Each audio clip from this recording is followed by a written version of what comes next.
Presiden Prabowo Subianto mengklaim strategi pemerintahannya berada di jalur yang benar. Berdasarkan data Badan Pusat Statistik atau BPS, angka kemiskinan di Indonesia berada di posisi yang melesat.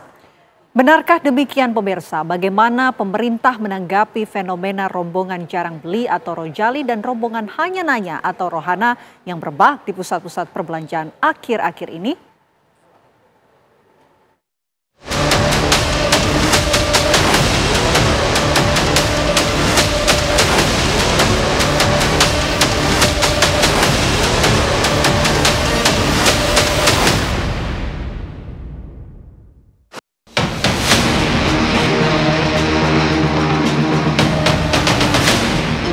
Presiden Prabowo Subianto sedang berbangga dengan kinerja ekonomi kabinetnya. Di tengah gembar-gembor ekonomi lesu, daya beli melemah dan hantaman badai PHK. Toh pertumbuhan ekonomi nasional justru kian kinclong. Tak hanya itu, di luar prediksi, angka kemiskinan dan pengangguran juga turun. Prabowo menyebutkan angka kemiskinan absolut berhasil ditekan. Jadi, langkahnya sudah berada di jalur yang benar.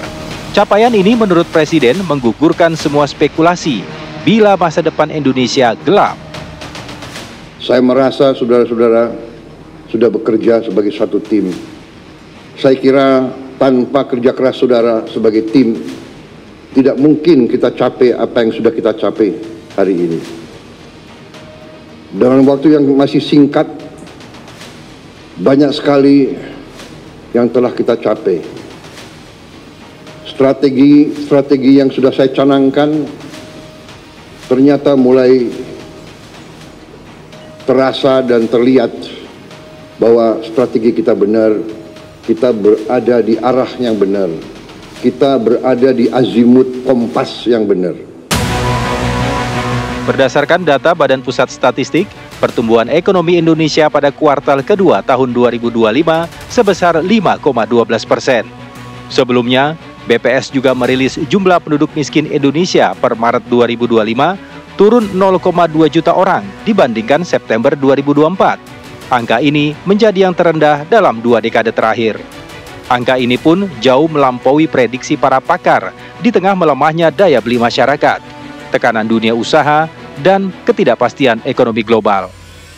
Nah, kalau bagi kami pemerintah, fenomena itu menjadi semacam pengingat ya, bahwa masih ada kelompok saudara-saudara kita yang memang kita masih harus bekerja terus ini, mendorong pertumbuhan ekonomi kita lebih optimal lagi, mendorong investasi kita lebih optimal lagi, mengurangi kebocoran-kebocoran sebagaimana yang Bapak Presiden sering sampaikan tuh di segala sektor, di segala lini. Terjadinya pelambatan daya beli masyarakat itu sebenarnya tercermin juga ya dari pertumbuhan konsumsi rumah tangga, misalnya dari data yang baru dirilis oleh BPS, itu pertumbuhan konsumsi rumah tangganya tetap tidak mencapai angka 5%. Jadi meskipun ekonominya tumbuh 5,12% secara tahunan, tapi konsumsi rumah tangga itu teridentifikasi masih lemah. Dan ini salah satu yang menyebabkan masyarakat akhirnya ke pusat perbelanjaan misalnya menjadi rojali, rohana. Dia hanya melihat-lihat saja tanpa membeli barang sekunder dan barang tersier. Karena memang daya belinya rendah.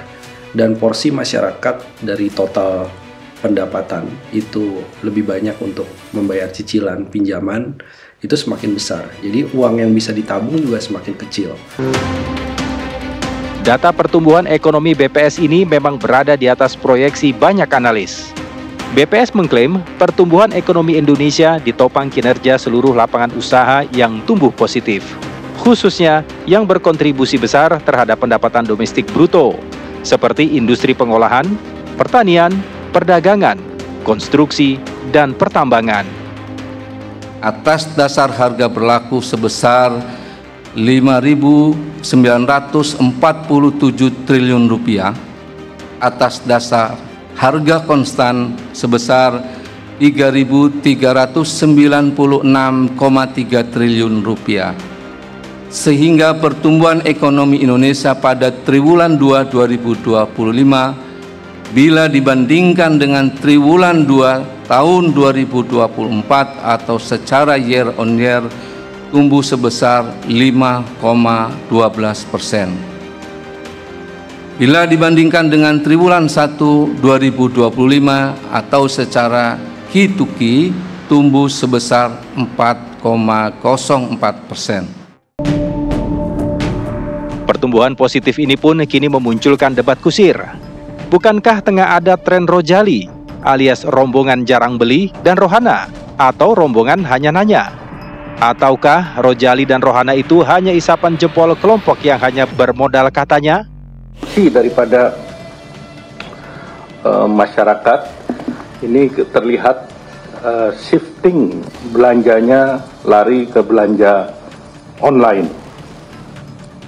Kita lihat transaksi retail online ini baru dirilis oleh BPS. Tahun kemarin tidak di-track, tapi tahun ini sudah mulai di-track.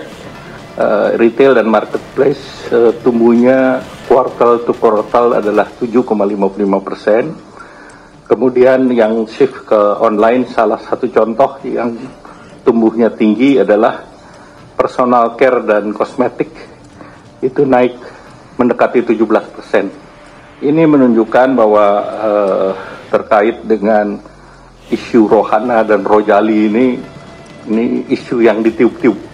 Jadi faktanya berbeda. Kalaupun mereka konsumsinya dengan utang. Ini yang membuat sebenarnya secara struktur ekonomi rapuh dan akhirnya merugikan pelaku usaha, misalnya di pusat perbelanjaan.